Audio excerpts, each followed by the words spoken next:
I think we greatly appreciate it. You are, as I said earlier, I mean, you were only there at the White House for 11 days. They were glorious 11 days, I have to say. And you've become internationally famous. You are the mooch. Yeah. I mean, when you look back on all this, you were a very successful business guy. You get parachuted in to try and help the president. In many ways, you did, because you helped him get rid of some people that were causing problems there. But how do you feel about the way your life has changed in the last year? Well, I mean, there's a couple of things I would say. The first thing is, thank you for saying 11 days. Some people say 10 days. It hurts my feelings. So I'm very glad that you said 11. Sometimes I say 954,000 seconds. It makes me feel a little bit better. But at the end of the day, when the president hired me, he tasked me with helping him clean out some of the leakers. I was able to identify quickly who some of those people were.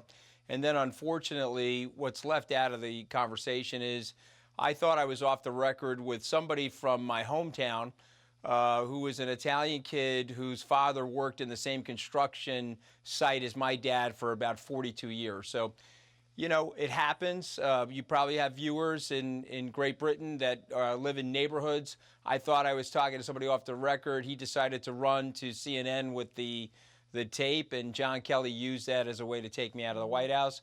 He had the right to do that, and, you know, I tell people there's no whining, and you just move forward. You know, let me ask you, Anthony, do you feel...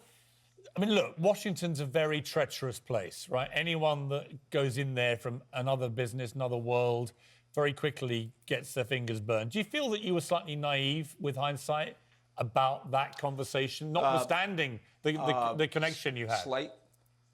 No, I don't think I was slightly naive. I think I was naive to the 25th power, and you could take it probably up higher than that.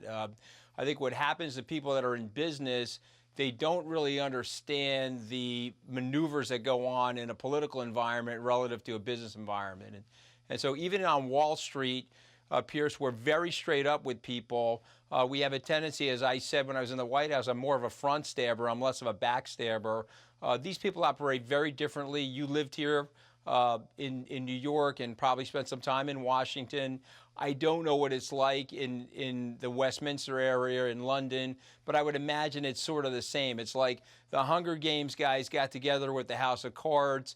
That wasn't enough, so they added Veep and Game of Thrones, and they mixed that all together, and they shook it up and called it Washington, D.C. So it happened. It is what it is. I'm a big boy about it, and, you know, just moving on. But I'm not going to lose my friendship or my loyalty to the president. We go back 20 years. I talk to him pretty regularly. You know, I have a great relationship with the family, and I'm still here to try to help the president with his agenda.